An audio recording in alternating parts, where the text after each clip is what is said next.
Il y a deux effets qui jouent très très fort en ce moment dans le territoire arabe ou à la bande de Gaza.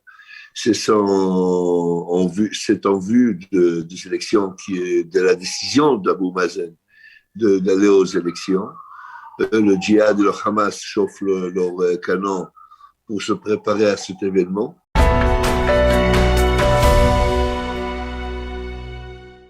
Colonel Meir Dahan, bonjour, Boker Tov. Bonjour, Boketo, comment allez-vous? Alors, Meir, on a bien besoin de votre éclairage pour mieux comprendre ce qui est en train de se passer. Le Hamas a tiré une quarantaine de roquettes en direction du territoire israélien, le Hamas ou les organisations terroristes de la bande de Gaza. Et puis, il pose une sorte d'équation qui semble être admise à la stupéfaction générale par le ministère de la Défense. La tension dans le sud est conditionnée et conséquence de ce qui se passe à Jérusalem. Comment on explique cette nouvelle équation ? Eh ben, c'est une campagne publicitaire politique. C'est clair et simple. Ça, c'est un côté des émeutes qu'on voit en ce moment. Et l'autre côté, c'est l'Iran. Alors, il y a deux effets qui jouent très, très fort en ce moment dans le territoire arabe ou à la bande de Gaza. C'est en vue des élections, de la décision d'Abou Mazen d'aller aux élections. Le djihad et le Hamas chauffent leur canon pour se préparer à cet événement. À côté de ça, il faut comprendre que dans la région, tous les essais iraniens d'agir proche à Israël ont échoué. Donc, ça, c'est le djihad islamique, c'est une des bras la plus chaude et la plus proche à Israël pour agir. On ne compte pas Hezbollah en ce moment, vu sa situation.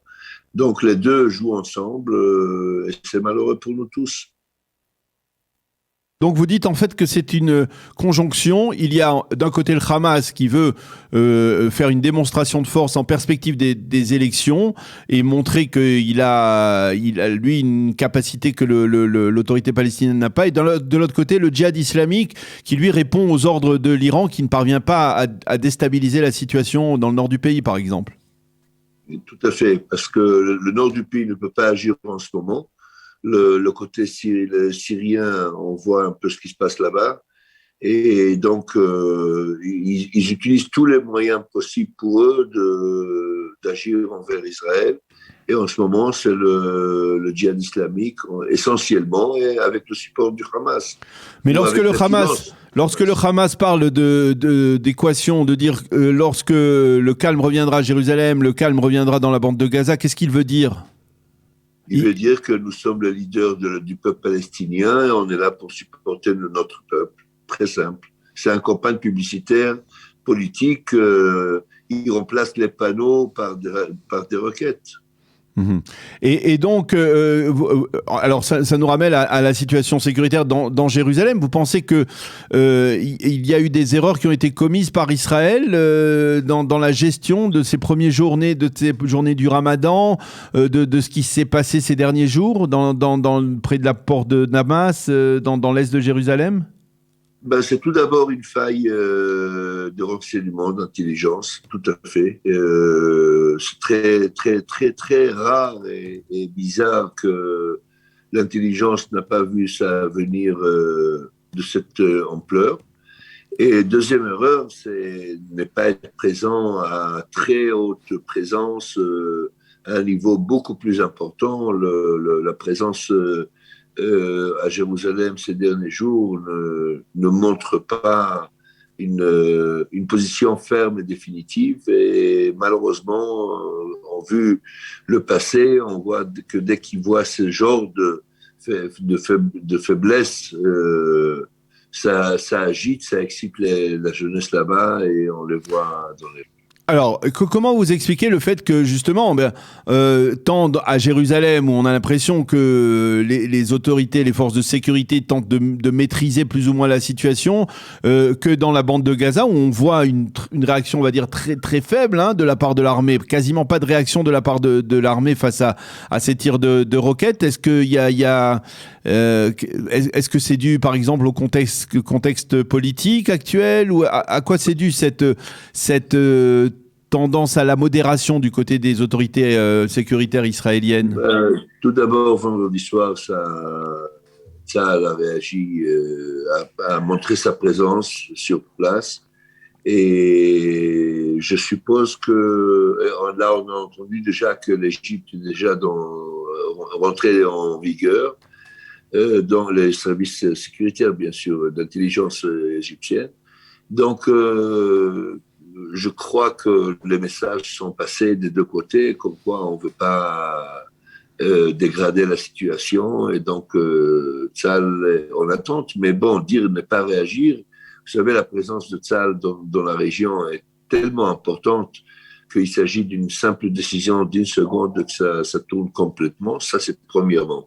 Deuxièmement, n'oubliez pas, il y a un mois, Tsahal a fini de construire le mur de sécurité autour de la bande de Gaza.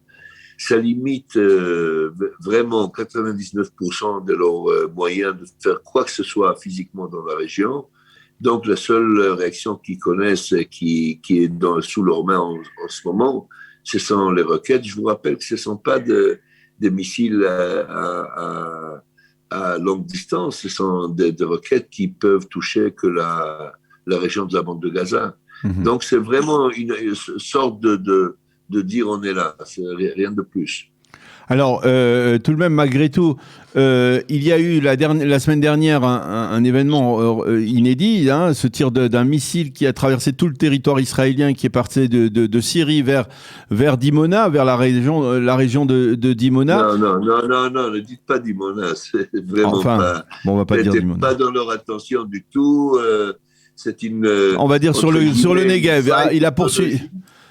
Une faille technologique qui a joué pour tout le monde, malheureusement. Mais bon, Dimona, c'est encore loin de leur capacité. Alors ça, c'est aussi une tentative de la part de l'Iran de déstabiliser la région, ce tir, ou alors c'était des Syriens qui voulaient faire grimper la tension dans le nord?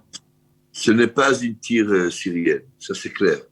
Et les tentatives iraniennes dans la région, on la connaît depuis 7 ans, c'est pas d'hier. Si c'est ça la réaction iranienne dans la région, on n'est pas triste, on n'est pas trop triste. Oui, ça. Et c'est vraiment une faille. Personne n'avait l'intention de le faire.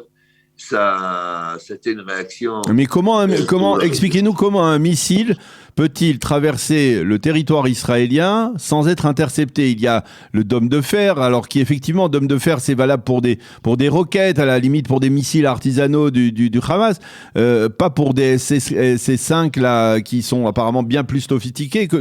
Comment expliquer que l'armée n'ait pas réagi?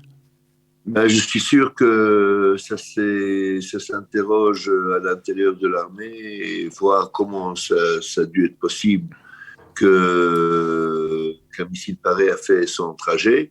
Mais tout d'abord, d'ailleurs, c'est la preuve de la faille technologique. Ce missile a perdu toute relation ou connexion à sa base. Donc, il a lancé aucun signe nulle part. Ça n'empêche qu'on devait le détecter quand même, et ça, je suis sûr que c'est une chose qui va être interrogée à l'intérieur, et ils vont en tirer les conclusions. Mais c'est un missile qui a perdu complètement connexion à sa base. C'est pourquoi il a pu faire ce trajet. Il doit y avoir sûrement d'autres explications technologiques, mais bon, vous savez, en matière de missiles, on n'est jamais à 100% en défense.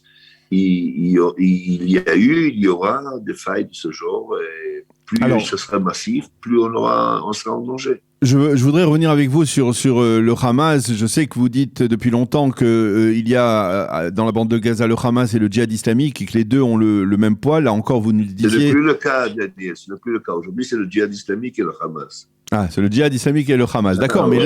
là, dans le cas précis, on a l'impression que le Hamas veut reprendre la main, peut-être par rapport au djihad islamique mais par rapport justement aux élections. On parlait des élections.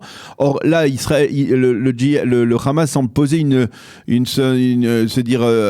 un problème à l'État d'Israël, puisqu'il dit attention, et même si il ne devait pas y avoir d'élections, puisque il est question d'annuler ces élections sous prétexte que les Israéliens ne veulent pas donner la possibilité de voter aux habitants de l'Est de Jérusalem. Même si ces élections sont annulées, le Hamas menace de continuer à faire grimper la tension, n'est-ce pas? Mais qu'est-ce qui a changé? C'est-à-dire, le Hamas n'a pas signé un traité de paix avec Israël encore. Et ça n'a pas l'air de vouloir passer dans les proches à venir. Et le Hamas a toujours la prétention de mener le peuple palestinien à sa façon. Et donc, il est toujours là. Mais bon, il faut non, ça veut dire aujourd'hui, dans une constellation où apparemment, c'est-à-dire sauf changement, l'autorité palestinienne va probablement annuler ces élections parce que sinon elle perd le pouvoir. Est-ce que vous pensez que le Hamas va utiliser ce prétexte pour faire grimper la tension un peu partout, c'est-à-dire que ce soit en Judée-Samarie, que ce soit dans la bande de Gaza? Oui, mais bon, on est encore là et ça sera pas si facile que ça. Bon, il y a un premier coup qui nous prend plus ou moins en surprise, mais bon, rien de plus. Il faut comprendre que la présence de Hamas et du djihad islamique en Judée-Samarie n'est pas si active telle qu'ils voudraient l'être. Ils ont bien sûr leurs cellules internes, mais ils sont très endormis, très supervisés par les services de sécurité et israéliens et palestiniens, de les autorités palestiniennes. Donc, leur capacité d'agir en ce moment est très, très limitée de ce côté. Donc, leur seul moyen, c'est de la bande de Gaza et de dire qu'on est là. C'est très simple. Il faut, à votre avis, il faut tout faire, à votre avis, Meir, pour annuler ces élections palestiniennes?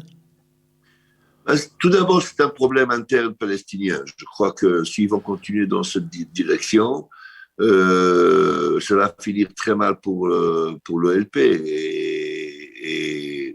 Mais à côté de ça, il faut comprendre qu'Abou Mazen, il a son âge et son état physique. Et à un moment ou à un autre, il faudra que ça prendra place de cette façon ou d'une autre.